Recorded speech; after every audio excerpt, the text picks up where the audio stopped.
জমি বিবাদের জেরে এক পরিবারকে আক্রমণের অভিযোগ।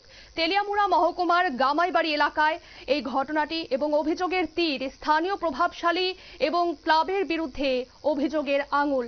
তেলিয়ামুড়া মহকুমার গামাইবাড়ি এলাকায় জমি সংক্রান্ত বিবাদকে কেন্দ্র করে স্থানীয় প্রভাবশালী ও দেবদূত ক্লাবের সদস্যদের বিরুদ্ধে হামলার অভিযোগ উঠেছে। এই ঘটনায় সঞ্জিত সরকার সহ 5টি পরিবারের সদস্যরা আক্রান্ত এবং তেলিয়ামুড়া থানায় লিখিত অভিযোগ দায়ের করেন। অভিযোগ অনুযায়ী খাস জমিতে জোরপূর্বক দখলদারি করতে আসে দেবদূত ক্লাবের একদল যুবক, যাদের নেতৃত্বে ছিলেন স্থানীয় প্রভাবশালী ব্যক্তিত্বরা এবং ক্লাব সম্পাদক পবিত্র সরকার। তারা সঞ্জিত সরকারের বাড়ি সহ আরো 4টি বাড়িতে হামলা চালিয়ে হুজ্জুতি ও ভাঙচুর করে বলে অভিযোগ। কি জানাচ্ছেন এই নিয়ে সংশ্লিষ্টরা, শোনাবো আপনাদের। তো এই জায়গাটার ভিতরে মাঝখানে ফরেস্ট তারকাটা বেড়া দিতে হয়েছে বলে গ্রামে যত লোক আমরা এই পাড়ার যত লোক আছে ফরেস্টরে মানে ফরেস্ট অফিসের নাম হয়েছে আশামণি দেববর্মা। তার আন্ডারে এই একটা মিটিং সভা হয়েছে। এই সভাটার ভিতরে কার কত জায়গা লাগে, কার কত জায়গা আছে তোমরা একটু দেখাই দিই বলে আমরা সবাই মিলে দেখাই দিচ্ছি। কাগজ আছে আমরা তো জায়গা আসলো আমরা দেখছি না, কোনো কিছু হয়েছিল না, কিন্তু যে জায়গাটা রয়ে গেছিলো যে জায়গাটা ফেরে জায়গা বলতো যেটা মামা ব্যবসা করতো যে ব্যবসা করে জায়গা তো আমার বড় ভাই কইছে ফরেস্টের সঙ্গে কথাবার্তা কয়ে সেই জায়গাটা রাখছে আমরা ব্যবসা করে রাখা, এটাতে আমরা চলতে পারি চলে কেনার লাগে ফরেস্টের সঙ্গে জঙ্গলা পরিষ্কার করে পিলার টিলার বইয়া ফরেস্টের সঙ্গে প্রায় 2 দিন কাজ করে সেই জায়গাটা রাখা হয়েছে। তো আজকে সরি কালকে ক্লাবের থেকে কয়েকজন এসেরা এই জায়গার ভিতরে খুঁটি বয়েছে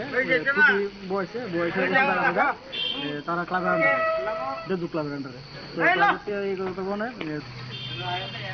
দেবদূত ক্লাব, হ্যাঁ দেবদূত ক্লাবের থেকে ছেলেগুলো যাই হোক। তো আমি এটা বিষয়টা নিয়েছিলাম, আমি সমাধানে গেছিলাম, আমরা সভাপতির কাছে গেছিলাম এবং প্রধানের সঙ্গে কথা বলছিলাম। তো বিষয়টা কালকে কথা বলছিলাম চলে কথা বলার পরে প্রধানের আজকে প্রধান ঢাকাইছে আমার ঢাকাইছে, তো আমি গেছি না, ঠিক আছে বলে ভাবছি প্রধানেরা সমস্যার সমাধান করবো, সমস্যাটা সমাধান করতো না।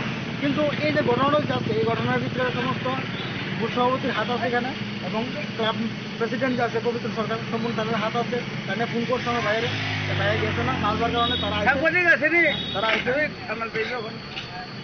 তারা হওয়ার পরে এই মারধর হয়েছে, আমার মার নাক পাড়াইছে, আমার ছোটো ভাইয়ের হাত ভাঙছে, আমার স্ত্রীর চিনতানি করছে, কাপড় ছিটছে এবং কি আমার বড় ভাইয়ের হাত তুলছে। যারা যারা আছে সবার ফ্যামিলি মহিলা ছিল বাদ দিয়েছে না, সবার মাছ ছিল 5টা ফ্যামিলি আছে, হ্যাঁ সরাসরি যুক্ত আছে সঞ্জয় সরকার 36 নম্বর বাড়ি ওয়ার্ড নাম্বার 3।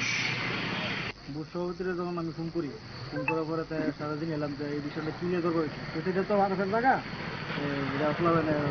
পরীক্ষা নাই বলবো সেই বিষয় নিয়ে কথা বলার পর আমি জল ধরে রাখতে এটা তো পঞ্চায়েতের জায়গা, তো পঞ্চায়েতের জায়গা যদি হয়ে যায় তাহলে আমি ফোন কাটা দিচ্ছি, তাহলে প্রধানত ফোন করছি যদি পঞ্চায়েতের জায়গা যদি হয়ে যায় পঞ্চায়েতের দেখাশোনা করলো ক্লাবের থেকে রাখছি, ঠিক আছে।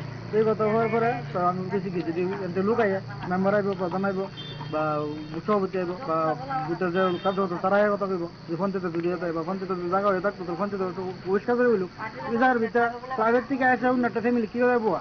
কোন পঞ্চায়েত প্রধানের কথা কইছেন? গামাবাড়ি গ্রাম পঞ্চায়েতের নাম কি? রঞ্জিত মালাকা। আপনারা শুনলেন তাদের অভিযোগ এবং এই ঘটনার পরপরই গামাইবাড়ি এলাকায় রাজনৈতিক উত্তেজনা ছড়িয়ে পড়ে। ঘটনায় সঞ্জিত সরকার মূলত 11 জনের নাম ধাম দিয়ে তেলিয়ামুড়া থানায় লিখিত অভিযোগ দায়ের করেছে এবং এই অভিযোগ হাতে পেয়ে তেলিয়ামুড়া থানার পুলিশ ঘটনার তদন্তে নেমেছে। নিয়ে নিচ্ছি ছোট্ট একটি বিজ্ঞাপন বিরতি, সঙ্গে থাকুন।